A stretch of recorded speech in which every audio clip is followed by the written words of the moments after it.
Hey, what's up, everybody? I'm Irving Fryer. I'm the host here at the Fryer Place with the Conversations of Fire. Yeah, and we are back in action, back in our own studio, that is. We're back in our own home place.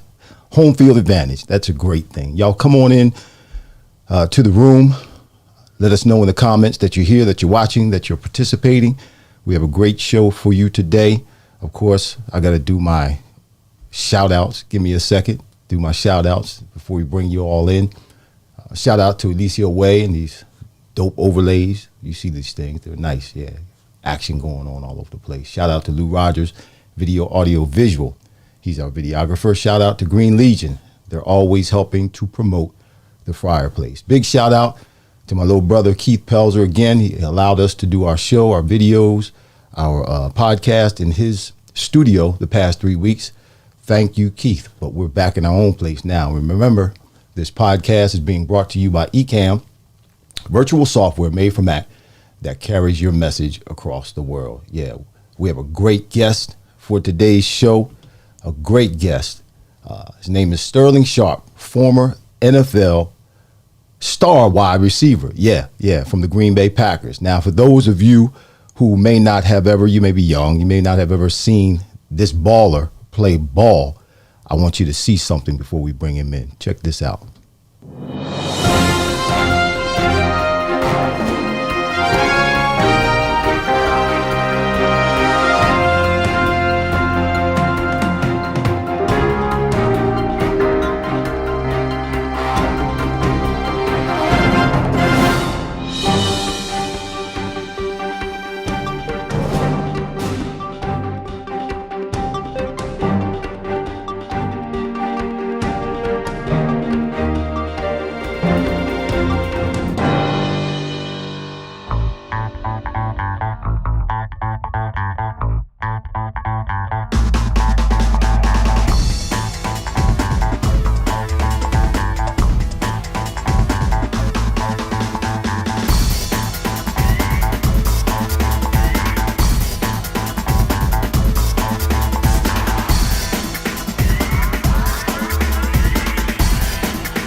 like that, ladies and gentlemen. None other than a first round draft choice, 1988, out of the University of South Carolina, Green Bay Packers, Mr. Sterling Sharpe.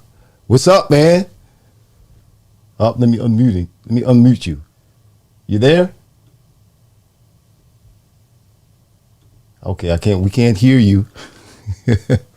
I can't hear you. I can see you, but I can't hear you.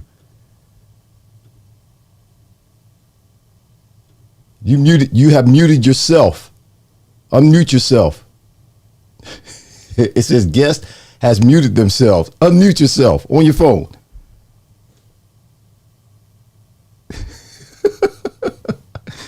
Look, us old guys, we struggle with this modern technology. You got to unmute yourself on your phone. You're muted on your phone. It's not. He says it's not me. You are muted. You have muted yourself on your phone. I got you turned up over here. I've got no X's, no anything. Well, you look good. I can't hear you, but you look good, man. Look like you're still in shape. That golf is doing you well. Let's try to fix this issue we're having here. Why don't you, I'll tell you what, sign off and then come back on again and let's see if it's working then. Because apparently you can hear me, but I can't hear you. Right? Right. Why don't you sign off and then come back in? You muted the guest. Okay, let's see if he comes back in. We'll get him. See if we can get him back in. There he is. Assign him to the green room. Guest is in the green room. All right, let's see what's happening now. He's still. There you are. It says it's on your end. There it is. End. There it is. It says it's on your end. Okay, yes. Well, it was maybe it was my end. I'll take the blame, but we got you now. That's all that matters. I was just saying, I'm glad you showed a brother speed because everybody's all seen the power, but you showed a brother speed in that, and I appreciate and that. And that makes for a dangerous man. Speed and power. That's dangerous. Listen, and that's, first round draft choice coming out of South Carolina. You were a beast. Listen, you played 7 years, and we'll talk about that. You had an injury to your neck. We'll talk about that. That kind of did shorten your career. But man, you were off to a start that was freaking unbelievable. You played 7 years. First of all, you didn't miss a game. You played all 16 games in 7 years. Yeah. That's unheard of. People don't do that. They didn't do it then. They don't do it now. And you were in those first 7 seasons. 5-time Pro Bowl in 7 years. Each one of those years, you were well over 1,000 yards. You were the first one to go back-to-back catching 100 passes in a season. Man, I never caught close to 100 passes in the season. Your second year in the league, you caught 90 balls. Man, what was going on with you? Yeah. What's up with that? Yeah, you know what? I got comfortable. Okay, first of all, I got comfortable. But I came in a little after you, and right. I came in at the beginning of where the 1,000-yard rusher was good, but people wanted to throw the football a little more. So right. I came in kind of right at the beginning of that, and not to mention when you play in systems to where they want to throw the football, or there's an opportunity there. You just got to make every catch because you don't know when your career is going to end. And so for me, I love playing in Green Bay. It was the best place for me to play.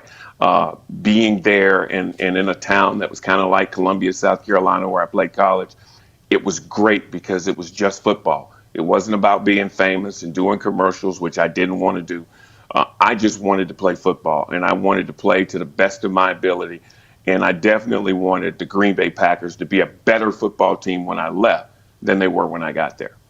Man, yes, you did come in the league after me, but I can remember times myself looking at you and admiring you because you were busting it out, 100 catches. In that era, there were people before us that did that, and it was far and few in between. But man, you were doing it on a consistent basis, and I'm like, what's going on with this cat out there in Green Bay? And I'm just catching, 50, 60 balls in New England, and really not doing a whole lot of anything.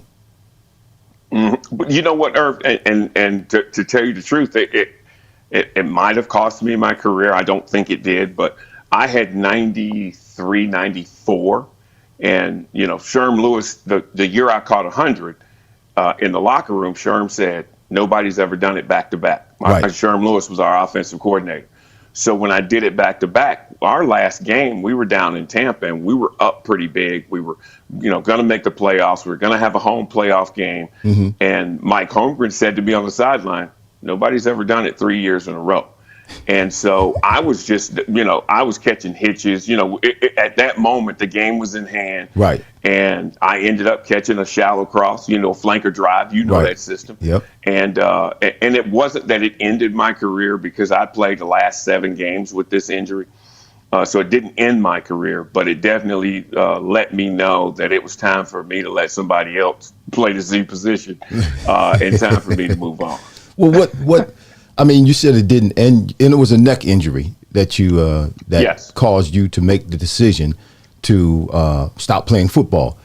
What exactly was going on with that? Was it something that the doctors were telling you that, okay, if you go out here and play again, you can end up paralyzed, or was it something that was just going to be a continual nagging type of thing, or what? No, it wasn't going to be. No, it was going to end my life because it was so high up at my C1, C2. Okay. And so, I started having problems, like I would be standing at practice and my right shoulder would go numb, or I'd be at practice or my left shoulder would go numb. And then it got to the point where if I did this, I would hit my spinal cord. And, anybody who's ever hit their funny bone, multiply that times 50 and you got what it is when you bump your spinal cord. So, Irv, when I went in and finally got the prognosis, I saw a couple of doctors. And they said that, if it were my son or if it were me, I wouldn't play football anymore. And I think they were more shocked at the fact that I was like, that's fine. I'm good with not playing anymore. Because, I had to get it fixed. I got it fused from C1 to C3 or C4. I can't remember. But it's a situation where it was going to end my life, not just my football career. Okay. What do you think with the way medicine is now and technology? I mean, it wouldn't have made a difference. It wasn't similar to, was it Peyton Manning's neck injury? Not similar? When you start dealing with the spine, you have to be very careful because, it's very hard to hit your spine or bump your spine and not have it be damaged. And so for me, I couldn't take that chance because of the position that I played, getting hit in the head and those kind of things. So, and playing a position that you got to use your head to look over your shoulder, balls coming from different directions. So no, it was beneficial and the right thing for me to do to let somebody else do it. How did you, it could not have been obviously something that you wanted to do. And you were on fire. You were on fast track, man, straight to the to the Hall of Fame.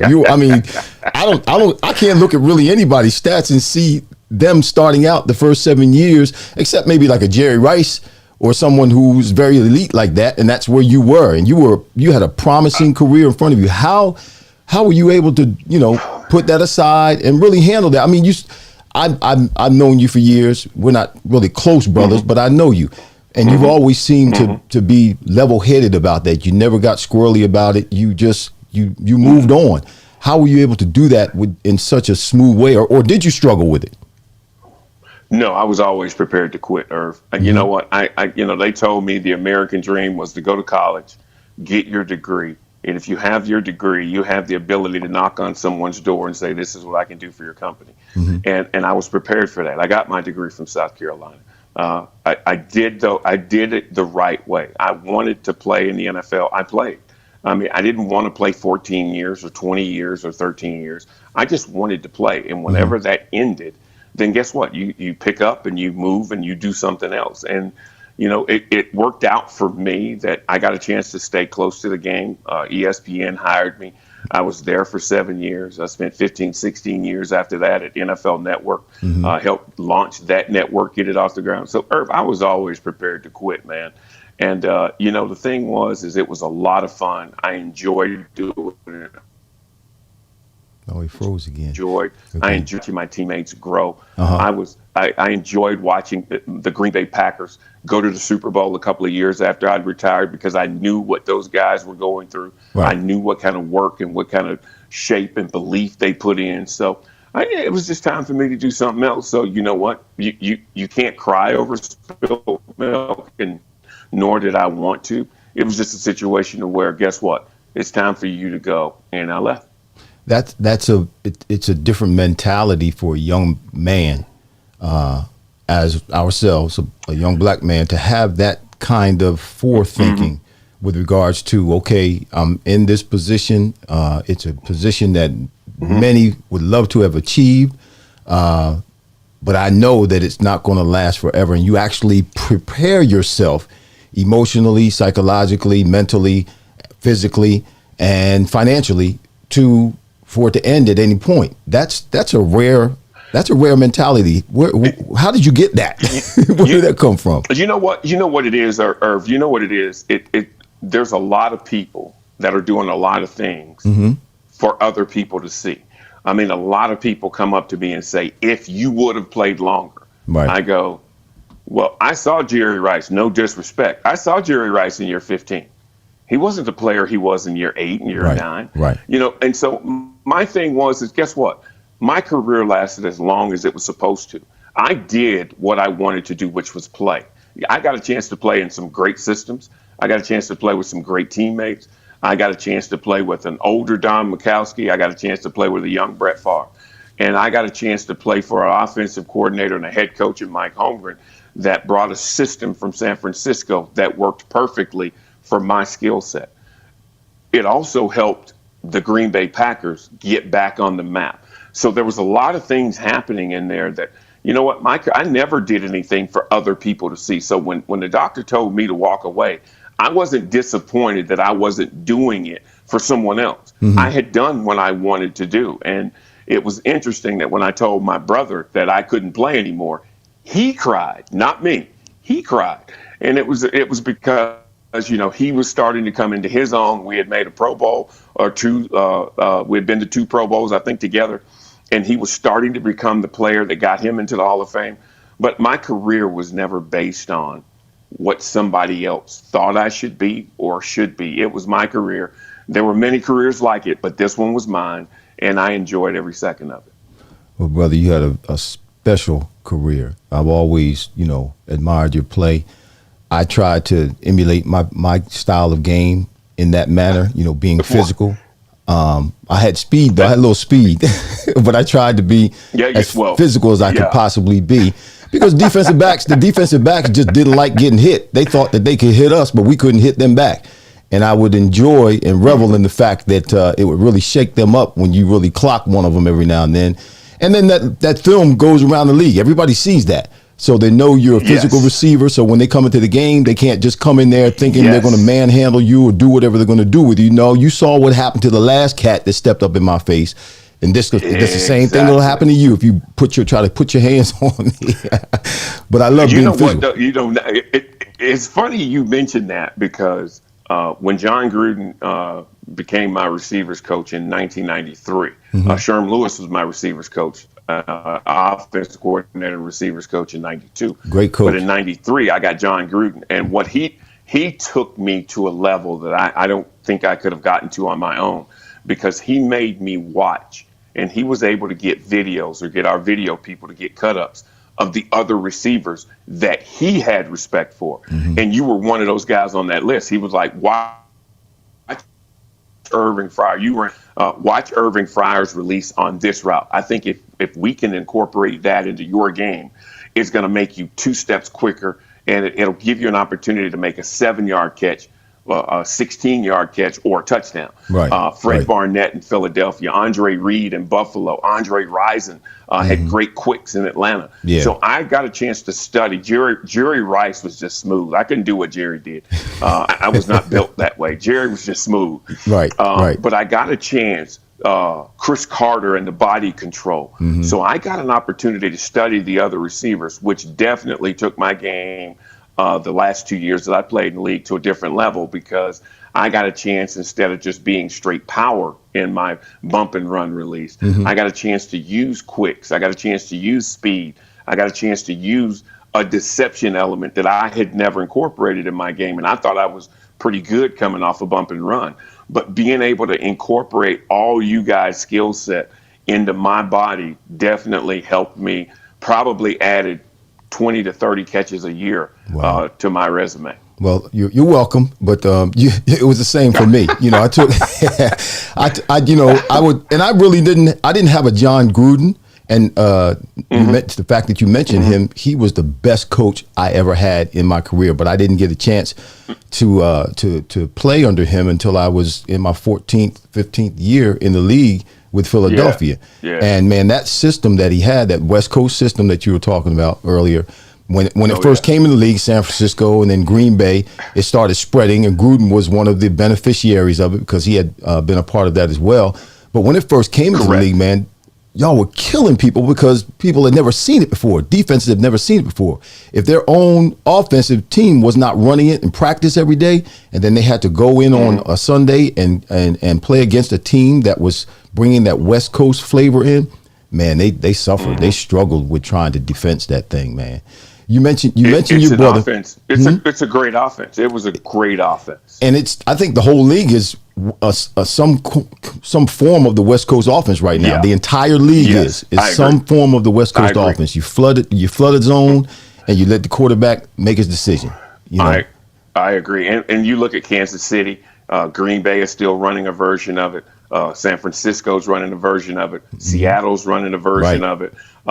Oakland, of course, or Las Vegas, running a version of it. So it's an offense that can stand the test of time because you can interject different pieces into certain situations. Right. We had two pretty good tight ends. Now you can put a receiver in the slot and get the same or a little quicker tempo from that inside receiver. So it's an outstanding offense if you buy into, and I always tell young people, let coaches coach. If you let them coach and you accept the coaching, it's amazing what your career or what you will be able to do. Irv, I talk about young players all the time, and I said the best gift that I had coming in was I got drafted in the first round, but I didn't know everything. Right. And so I was able to allow the Perry Kemps and the Patrick Scotts to teach me this system in the NFL. Sure, I could play receiver. I could catch and run and do all those wonderful things, but allowing myself to be vulnerable and like, I don't know everything. Help me. Help me get better to help this offense or help this team. And that was probably the best gift I ever had, was just being able to allow those guys to talk to me and to coach me and to help my game grow to a game that could stand the test of time in the NFL. Nice. We got Dawn is saying good afternoon. Hope Wiley, that's my sister. They're logged in. David Harris, hey David. He says good afternoon, Dr. Fryer and Sterling. He says hi. Sylvester Webb, he's saying great interview. So we got some people watching right now, the live, and we'll have people watching later on. Listen, you mentioned receivers, or you mentioned the league right now. Things have changed in the league. A lot of rules have changed. Better or worse? Helping or hurting? Talk to me. You know what? Hey, look, I know how I feel at 56. Okay, I know how my knees.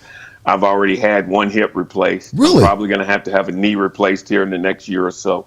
My brother just had his hip replaced. He's going to have his second one done in February. Wow. Football's a violent game. Yes, Football's it is. Very violent, Irv, and you know. And the thing is if you can make the game safer and still have the fun, enjoyment, excitement of blocking, tackling, throwing, catching, and kicking the ball, I'm all for it. You know, I used to hate when the older guys would say, back when I played, we only played 12 games. Right. And back when I played, we didn't have gloves. I watched the Ice Bowl, and can you imagine playing in Green Bay, Wisconsin without gloves? No. And, the thing is I used to hate that. I understand it now because, if you were to come into the league in the 70s, and you caught, in your career, you caught 300 balls, you had a really successful career. You come boy. into the league in the 80s, Yeah, exactly. So I understand the rule changes. I accept them. I enjoy watching the numbers. I think that I had the single season record at 108, and then I reset it at 112. I think it's somewhere north of one. It's right near 150 now. But I like that. I like the fact that the game has grown, and in order to have growth, you got to have change. So I think the rule changes are better. I don't like using the helmet as a weapon. Defenses used to impose their will on us, Yes, sir. using their helmet as a weapon. But as remember, we came across the I middle or would came I would through use my stuff. helmet too. I would use my helmet too. I didn't use mine as a weapon. I was trying to use mine for protection. But I appreciate the rule changes, and I think that they have done a really nice job of trying to make sure guys can play this game healthy, happy for a long time, but not have a lot of the lingering injuries or the physical injuries that us old guys have brought from the NFL. And I think some of the injuries just come from playing. I mean, not that you Absolutely. don't have to get hurt to have an injury It's or a violent to game. feel the effects of it later on in your life. It's just from playing the game. It's a violent game. I mean, the one thing is blocking and tackling. It's contact. And as long as you have contact, you're going to have people get injured. You're starting to see a lot of soft tissue injuries, hamstring, quads, groins. Right. And see guys with MCL and ACL, and more importantly, the Achilles tears. The Achilles tears have gone through the roof in the last 3 or 4 years. But I think because guys are not built for power, they're now built for speed. And, the thing is if I'm playing on AstroTurf or field turf, and then I come to Lambeau Field, it's two different grasses. So your muscles are going to react differently to those. And I just don't think the players have trained in a way to allow them to play all 16 games. You're going to have some injuries. You're going to have some aches and some pains and some bumps. And you know what? Back in our day, we just take a shot and move on. Keep on moving. I think now they're doing a real good job of making sure if they think you got a concussion, they make you leave the field. The officials have the rule and the right to make you leave the field. I like that. I like protect the product at all costs. Right. They're paying them a lot of money too, so they got to have them on the field to get their money's worth. You mentioned the soft money's tissue. a relative term now. You mentioned the soft tissue injuries. Do you think that's because I have my own philosophy about that? Meaning these guys train different than we train. When I trained in order to peak when training camp came. So I wouldn't do a whole lot in January, February, and I start working myself up until July when we got to training camp. These guys train hard all year long, man, it seems like, and they're doing all kinds of different crazy things. I mean, not saying they shouldn't do them, but I don't think in my opinion, they don't give their bodies enough time to rest, to recoup, because when you're working out like that, you're tearing yourself down. You have to give yourself a chance to rest and repair your body. Yes. The other thing is, I don't think that the few preseason games that they have now gives them a chance to prepare their body or get their body ready for the bumping and the banging and to go ahead and have those soft tissue injuries and be able to move beyond that. Now, those are just my opinion. What do you think? My thought on that is I never had a parachute in a game on my back, running, to create drag. I never flipped a tire because I wasn't flipping a tire in the game. Right. I was a receiver. I was a receiver. So if I could run hitches and finish, see myself scoring, run a slant, catch it, run the 20 yards into the end zone, learn how my body works, get my hips, my knees, my ankles, my shoulders, my back, understanding how I was going to have to get in and out of my break and do those things. Then I was in shape for mini camp. I was in shape for training camp. I was ready for the regular season. I think these guys, like I said before, I think they're speed training because they want to be faster, because it looks like they're trying to take the physicality out of the game. And the problem is when you play on different turfs, your body is going to react to those turfs differently. And, the hard AstroTurf in Philly was a lot different than the slow turf we had in Green Bay. The fast turf in Tampa was a lot different than what the turf they had in Chicago. So I just think that if you go through and do what your position allows you to do, sure, offensive linemen, defensive linemen, maybe linebackers, running backs, You may have to be a little stronger than me, but I still think you got to be able to get to that point using your legs and your feet, and you need to train and starting and stopping and winning in transition, getting your shoulders over your knees to step out of that out route or that in route. I think if you just train your body into what you're going to do during the game, I think we would see a lot less of the Achilles and the ACLs and the MCLs and the quads, and a lot of guys right now going through groin injuries. I think we see a lot less of those if they train to basically the position that they play. Listen, if you guys have any questions, I see you coming in on Sister Sally. David said it takes courage to know when it's time to go. But you know what? The other thing is when it's time to go too, you got to make sure. For me, I struggled a little bit when I retired. One, because I didn't retire because I wanted to. And that dog just hadn't laid down yet. Yeah. The dog was still alive. He was still well. He was still barking. He was still growling. He was still scratching. He was still running. And that's my only word of advice to anybody who's watching right now. If you're a current player or athlete, or even if you're trying to retire from some kind of job that you have, you got to make sure you're done. You got to make sure you're done. Don't do it too early, because you'll do yourself a disservice and you'll struggle with it. But I think you got to understand too when you're done. Right. I mean, Oh, yeah. sure, I could still run and I could still catch, but you're talking about life, liberty, and the pursuit of happiness. You know what? Dead is a long time, and that was easy for me because when you get this high up in the neck, you're talking about swallowing, breathing. That's kind of important. That's close to the brain too. For me, you know what? It was easy for me to walk away because the decision was made for me.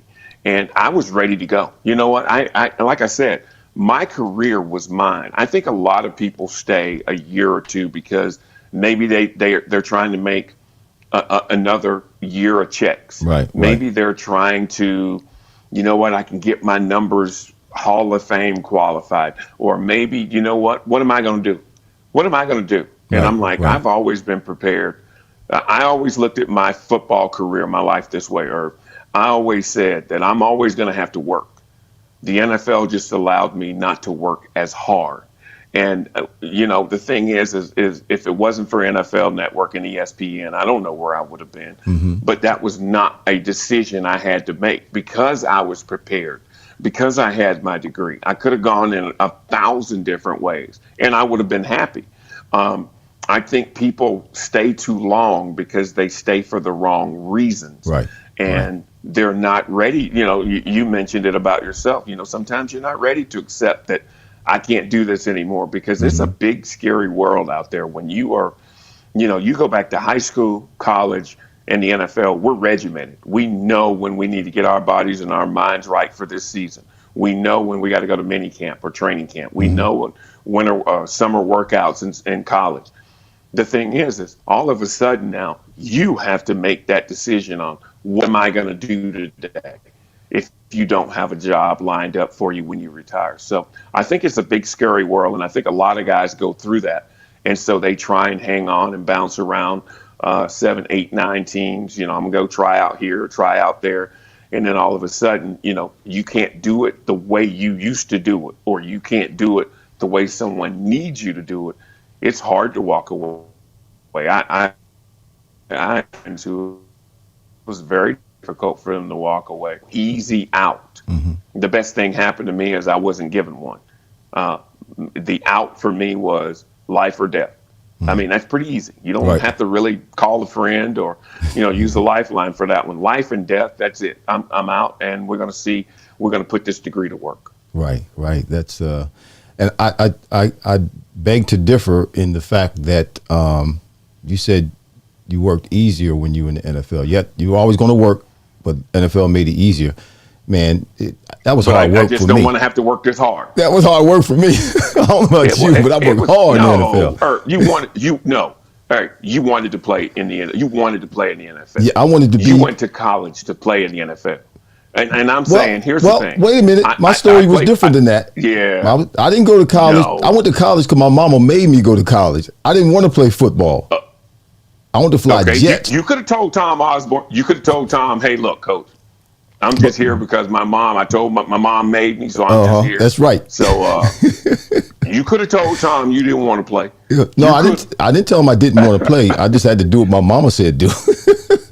Right, but see, that's the thing is, a lot of people do things. Yes. For different reasons than I played football. I didn't play football because, hey, look, I came from a farm.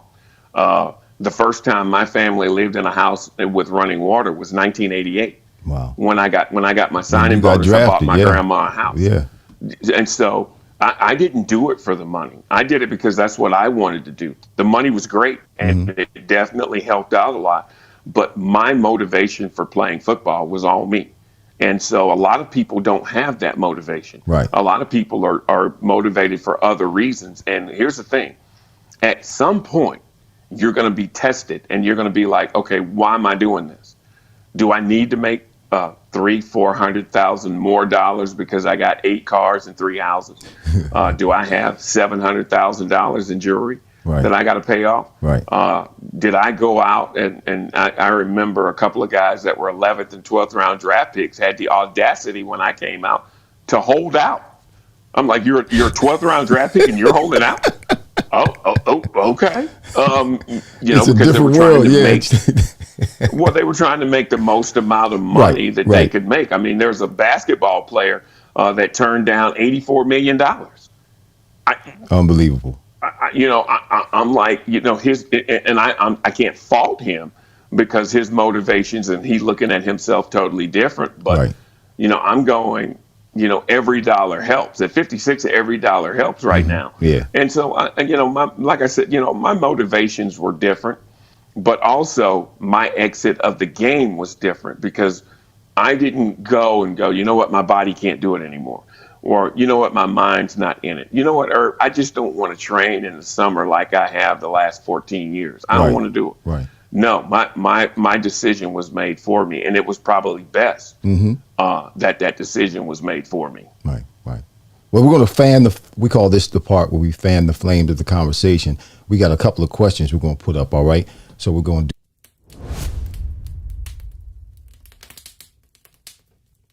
Then we're going to have the conversation box right there. Richard Melton says, was there any DBs in you guys' era that made it really tough on you? Any DBs? Oh, well, Irv, for the Deions and the Rod Woodsons, those guys were those guys. They're in the Hall of Fame for a reason. So it was I had good battles with both of those guys. The two guys that gave me the most problems, Don Griffin, played for the San Francisco 49ers, and Ricky Reynolds in Tampa Bay. Okay. The reason they gave me so many problems were usually when the play is away, the corner is like, he's just trying to get in that back alley, in case something pops. And he's not really running hard. So, you jog next to him and you carry on the conversation. Don and Ricky, for me, they were good. They were excellent tacklers. They didn't mind sticking their head in there. They played bump and run. They were as physical as I was. And you had to block them for 60 minutes. Right. That was, it was a little different going up against that. Eric Allen was a guy. His quicks drove me nuts. Eric Allen in Philadelphia was a fast, quick twitch guy. Right. He drove me nuts, and we had over the years. He and I had some really good battles. But the two that gave me the most problems are two guys that most people have never heard of: Ricky Reynolds in Tampa and Don Griffin in San Francisco. Well, I heard of them. And there was only one that really gave me a problem, and that was Raymond Claiborne. You remember Raymond? He was long. Yes, he was long. That's what I was going to say. Well, first of all, he was in his, I think it was 5th or 6th year when I came into the league. He was on the New England Patriots. He's a Pro Bowl corner. He was tall, had long arms, and he was just as fast as I was. And I was coming from a program at the University of Nebraska where I was in a 3-point stance as a wingback and a flanker. When I flanked out, split out, I was in a 3-point stance, like I was going to run a racing somebody in a race. You can't. And so now I got anything. Yeah, now I'm standing up on two feet, and I got to get by this guy. And Steve Endicott, my coach at the time, he sucked because this is what my coach told me.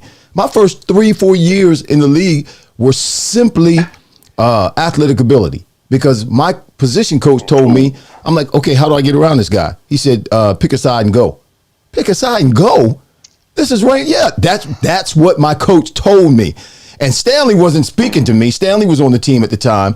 When I first got there, they were trying to put me with Stanley on the same side as Stanley, because Stanley and the coach weren't getting along. So halfway through my rookie year, Raymond Berry came in, and the coach that we had at the time, I can't remember what his name was, but Stanley and he weren't getting along when I got drafted. And he put me on the same side as Stanley. So now I'm a threat to Stanley. So Stanley didn't speak to me my whole rookie year.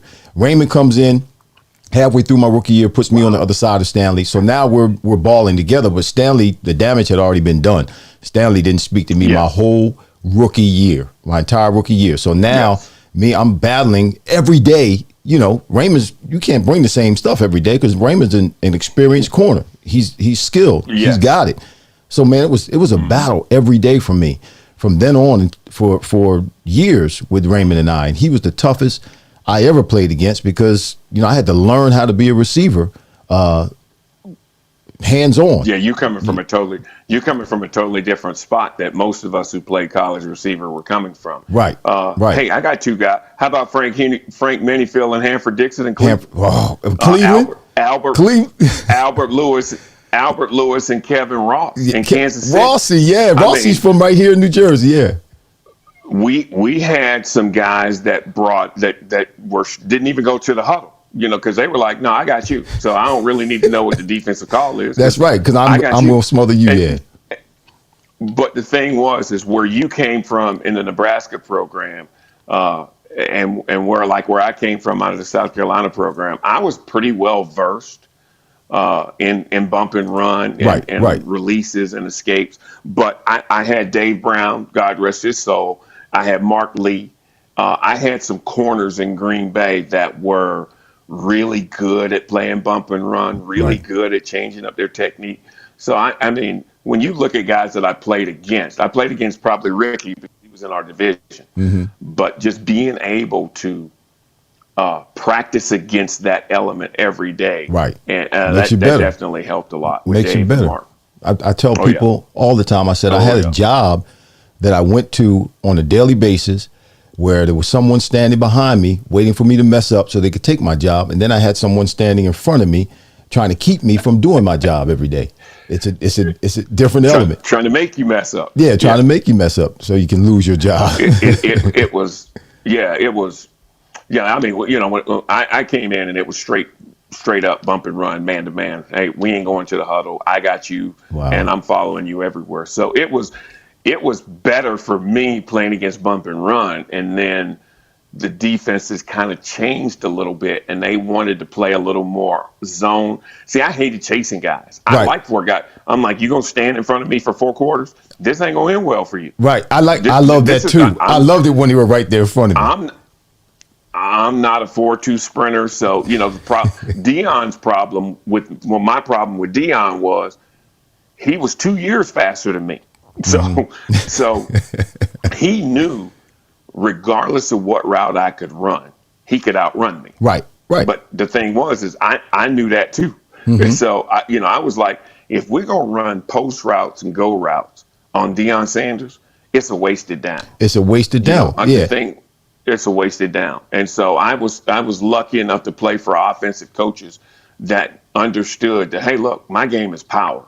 I bench 400 pounds. I squat 600 pounds. My game's power.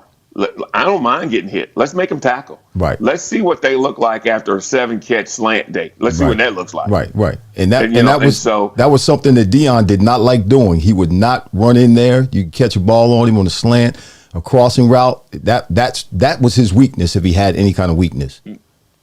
But Deion was very smart, and he understood the defense. And he goes, if you catch 10 slants, if you don't score on 5 of them, we got a chance to beat you, because if you keep offenses on the field, somebody's going to false start. That's right. Somebody's going to hold. That's right. Somebody's going to drop a pass. Yep. Quarterback's going to get sacked. The offense will self-destruct. So Deion was smart in the fact that he knew if we keep you on the field, your offense is going to do our job, is going to help us do our job, and we'll get you off the field. And that's why I tried to take pride in myself in catching hitches, slants, and taking them to the house. Because now, you know what, you can't say, well, that's all quarterback, and you can't say, well, that's all system. You know what? I did a little something in there too. You know, when you catch one and go 60, or you catch one and go 55, right? You know, you can't say, well, he's a great system guy. Oh, I did some things in there too. You know, give me a little credit. Right. And so, you know, that's why when I look at the defensive backs that we played against, they all brought a relative strong game to the table that you had to pay attention to film study, and you just could not. Deion Sanders, for me, never saw the same move. Albert Lewis never saw the same move. You can't give them the same move. They're too smart. Yeah, they're too smart. Too smart. Because if you show them, you know, Hanford Dixon and Frank Minifield, if you showed them the same move, you got strangled. Right. I mean, they choked you to death. And so, you know, it helped me develop my game because I was able to transform and to change and to learn to play with power, learn to play with quicks, learn to play with speed. And that's just getting off the line of scrimmage, and we ain't even got into the route yet. Right. You were a beast, man. We're gonna take another question from my grandson. Says, "Good morning, Pop. How you doing, Noah?" My grandson's watching us. Oh wow, yeah, nice. I got grandchildren. You really are old. Yeah, I am. I'm getting there. It's all right. Richard says, "Is there a specific play in Sterling's career that he loves the most? A specific play that you love the most?" Yeah. Give me a hitch. A hitch? Because I like the slant. Give me a hitch. I like the slant. Give me a hitch. Yeah. See, the slant leads you into a concussion. Well, no, because the slant, this is what I would try to do with the slant. And I would tell my quarterback this: give me the ball where I can get my feet down on the ground and I can initiate contact with that safety, because I want him to throw me a hitch. You throw me a hitch. Throw me a hitch. Because here's what I know on the hitch route. I know the corner, all he wants to do is turn me back inside. Right. That's all he wants. Because if I turn back inside, his job is done. That's where his pursuit's coming. What happens? But what happens if I make him play? Mm-hmm. What happens if I turn outside and go now at 222 pounds or 224 pounds? You got to do something. Right. And guess what? We got about 16 more slants coming at you. See, the slant for me allowed me to impose my will on the defensive back. Mm-hmm. When you start throwing all that other stuff, you know, when you throw a slant, I don't know if the quarterback's rushed or he doesn't have a throwing lane, and he's getting it out in rhythm. And I don't know if Steve Atwater or Dennis Smith or one of those guys is filling that alley. Joey Browner or David Fulcher. Oh, they're coming. I don't know if they fill in that alley. They're coming. And so on the slant, I ain't worried about that. It's just me and you. Right. And we getting ready to see how much you want to play, and we getting ready to see how badly I want to make this play. Right. Give and me a hitch. That's what Gruden would say too. Catch that hitch, get your shoulders turned to the outside, use that inside arm as a weapon, and run up the field. And half the time that defensive back will miss you. And then Sanford, when I got Mike Holmgren and John Gruden, they brought a route called smoke, where you just turned around and they threw you the ball right there. Yeah. Oh, I was in love with the smoke route. Oh, just get it to me. Yep, just get it to me, and I'll do the rest. Yeah. Who are some of your today in the league? Who are some of the receivers that stand out to you? DeAndre Hopkins. DeAndre Hopkins is a guy I can watch he's crafty. Mm-hmm. I tell you, I love watching DeAndre Hopkins. I'm trying to think of the kid's name in Seattle. I can't think of his name off the top of my head. What's his number? Put me on. Not the big receiver. His dad played in the league from Kansas. His dad played at Kansas State. I can't remember his name. I can't think of it. But I love watching him because he's always open. That's what I love about DeAndre. DeAndre's always open. And I'm like, okay, I know he's the guy. And everybody else knows he's the guy. He's always open. And I like the guy in New Orleans.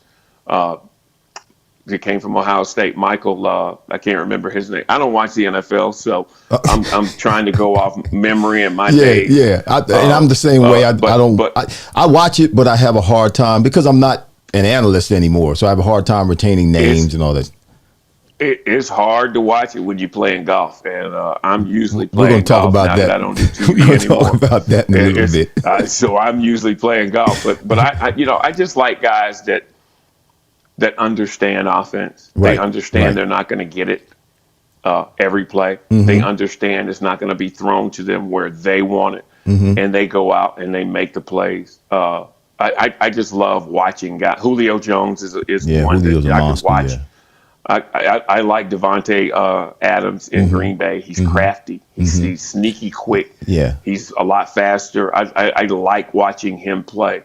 I just, I like guys that study their craft, Right. and they Right. come back and every week they show you something different. I like that. The patient route runner, the guy who knows how to stack the defensive back, the guy who knows Yes. what his body's going to do. Because when we run a route, it's amazing. You watch when you're watching film, everything that we do, the defensive Yes. back mimics, but he mimics it Yes. after we do it, and that's why it's important. Like we were talking earlier, it's important to get to where Yes. you're going to get to at the right time, so that the quarterback's ready to deliver the ball.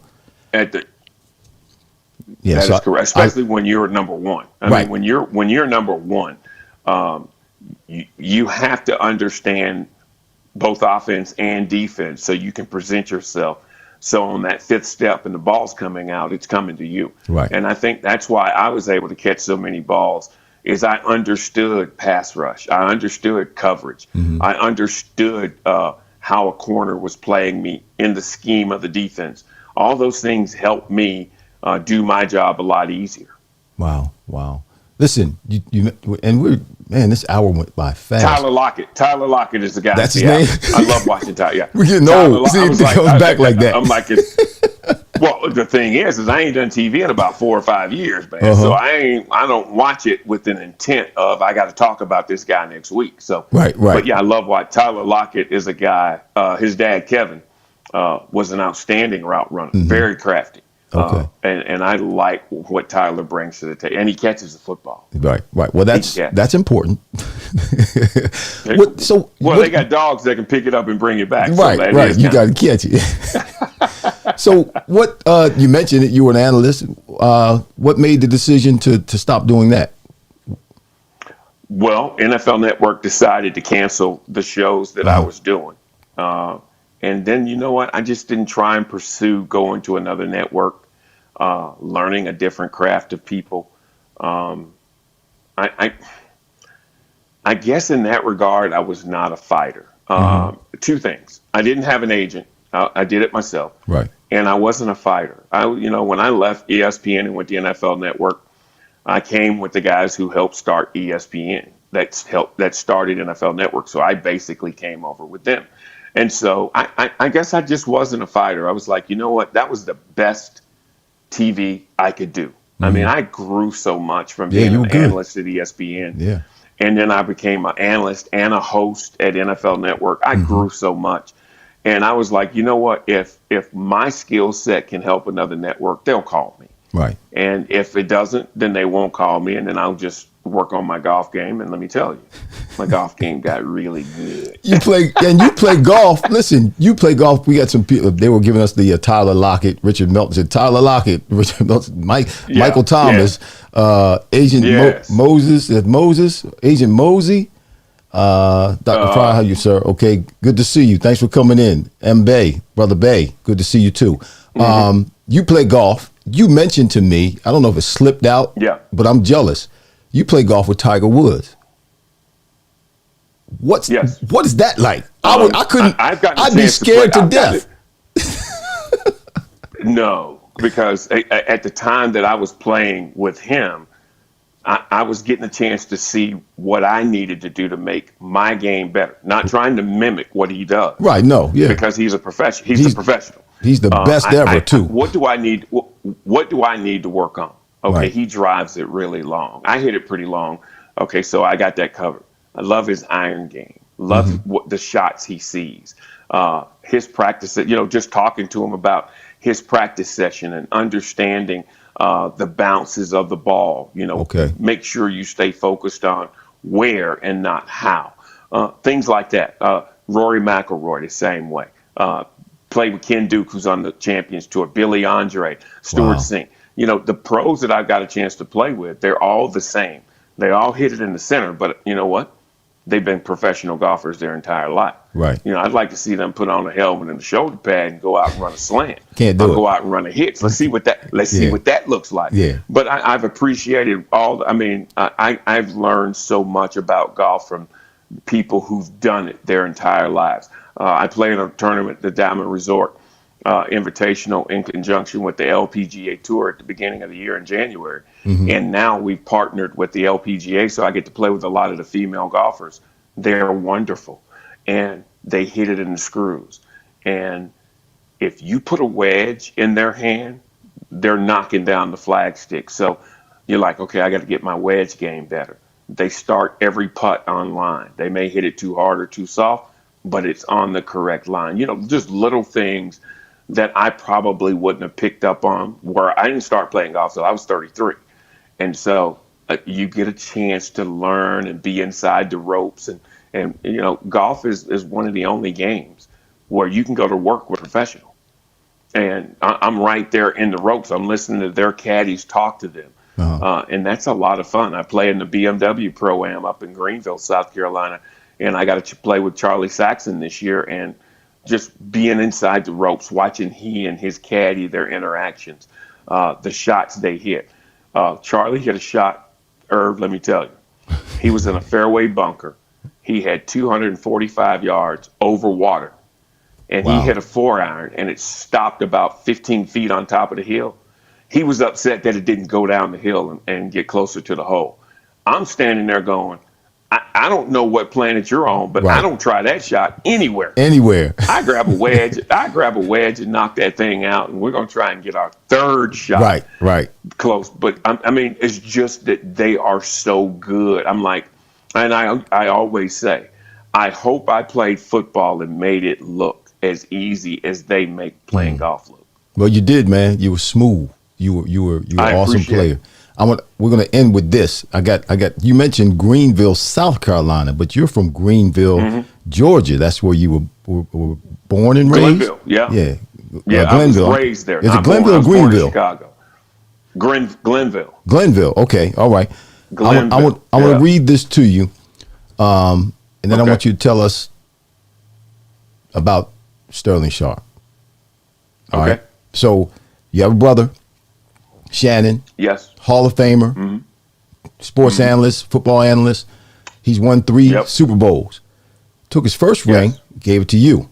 And then he said this: the 2 people who influenced me the most, good and bad, are Sterling and my grandmother. Everything I know about being a man, about football, everything I know about sports, pretty much in life, is because of those 2 people. Talk about that. Being his brother was easy, because he knew what I knew, because we were raised by the same 2 people, our grandmother and grandfather. So he knew what I knew. The only difference was he's 3 years younger than me.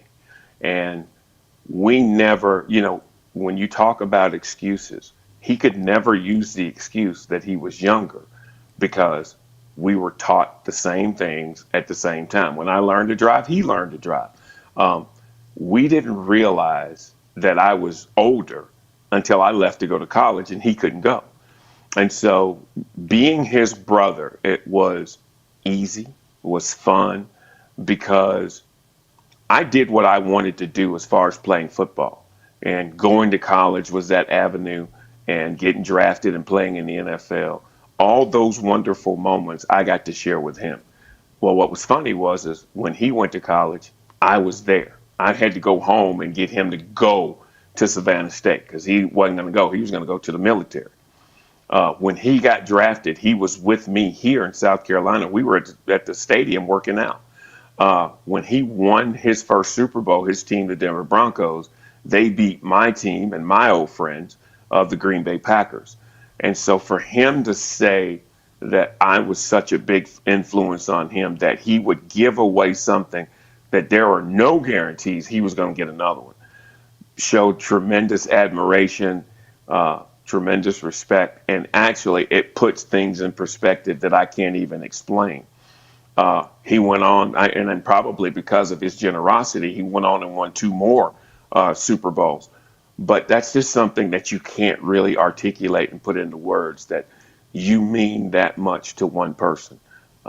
It's a pleasure being his brother. It's a pleasure being his friend. It was nice having, when he was playing football, it was nice having that in common. When he started doing television and I was doing television, it was nice doing that in common. But you know what, Irv, it's hard to articulate what someone doing and someone saying those things, what that really means, because I really can't put it into words. Well, here's what it means to me. It means that as productive as you were and your brother was on the field as professional football players, you're not machines. You're human beings who care, That's right. who have feelings, who can love, That's right. who can be loved, who can share life with one another. And it's just good to hear you speak from your heart. It's good that you came on the show with me today. I wish I could keep you on for another hour, man, because we could talk some more. Yes, we could. I'm going to bring you back. I'm going to bring you back. I'm going to wait a couple of weeks during football season. Do you have any predictions for this year? You have any predictions for yeah? Yeah, I think they're going to play. That's the best I can Come do. on, man. Well, I tell you this, and I've said this almost as long as I've been in television. Whatever team has Tom Brady, they got a chance to go to the Super Bowl. Whatever team has Tom Brady. Isn't that amazing what he's done? On their team. It's amazing what he's done. No, it's and I say I want to say this to your audience, or when people ask me who the greatest football player is of all time, and this is no disrespect to Jim Brown, this is no disrespect to Tom Brady. The 2 greatest football players, Tom Brady's number 1, Jerry Rice is number 2. Right. You can put LT, Reggie White, Emmitt Smith, Walter Payton, do your thing. You can put them anywhere you want. But Tom Brady, when you start talking about greatness, you can't say, but he didn't, because he's done it all. Right. And I look at Jerry Rice. Jerry Rice is a player. You can't say, but he didn't. Deion Sanders is one of the greatest defensive backs to ever play our game. But what do people say? He didn't like to tackle, or he didn't want to tackle. Right. Still great. Right. Didn't want to tackle. Rod Woodson, who is in the Hall of Fame. We used to double move him all the time. All the time. He'll give up the double move. He's in the Hall of Fame, but he'll give up the double move. Right. When you look at Tom Brady and you look at Jerry Rice, you don't say, but they didn't, to anything that they accomplished in football. I drink Jerry Rice goat fuel right now because I want to be a goat like Jerry. I want to be like Jerry. So I drink, Jerry Rice created an energy drink called Goat Fuel. I drink it because I want to be a goat. I want to be a goat like Jerry.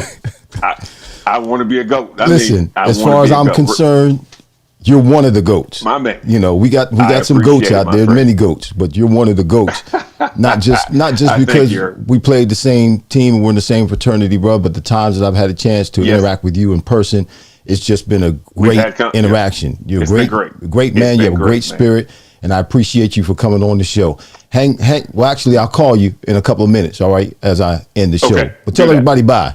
Okay, man. Tell everybody bye. Hey, I just want to say thank you for listening to me for the last few minutes, and I hope that I said some things that encourage or enlightened or just let you in on a little bit of what we're going through right now. Life is pretty good right now. I know we got COVID and variants in Afghanistan and all that, but life is pretty good right now. Amen. Thanks, Sterling. I want to thank Sterling for being on the show. All right, bless you, man. I'm getting ready to mute you, okay? We want to thank Sterling for being on the show. That's going to do it for us today. Of course, we're going to do our shout outs before we leave. Shout out to Alicia Way for our dope overlays. Shout out to Lou Rogers, Vision Audio Visual, our videographer. Shout out to the Green Legion. Again, shout out to my little brother, Keith Pelzer, for allowing us to do the Fireplace podcast in his studio the last 3 weeks. This podcast, don't forget, is brought to you by Ecamm, virtual software made for Mac that carries your message across the world. We'll be back next week, same time, same place. Next week's guest will be Hall of Famer Andre Reed, wide receiver from the Buffalo Bills. It's football season. Yeah. So all you football fans, all you Bills fans, you don't want to miss it next week. I'm Irving Fryer. Thanks for joining me at the Fryer Place, where the conversations are fire. See you next week.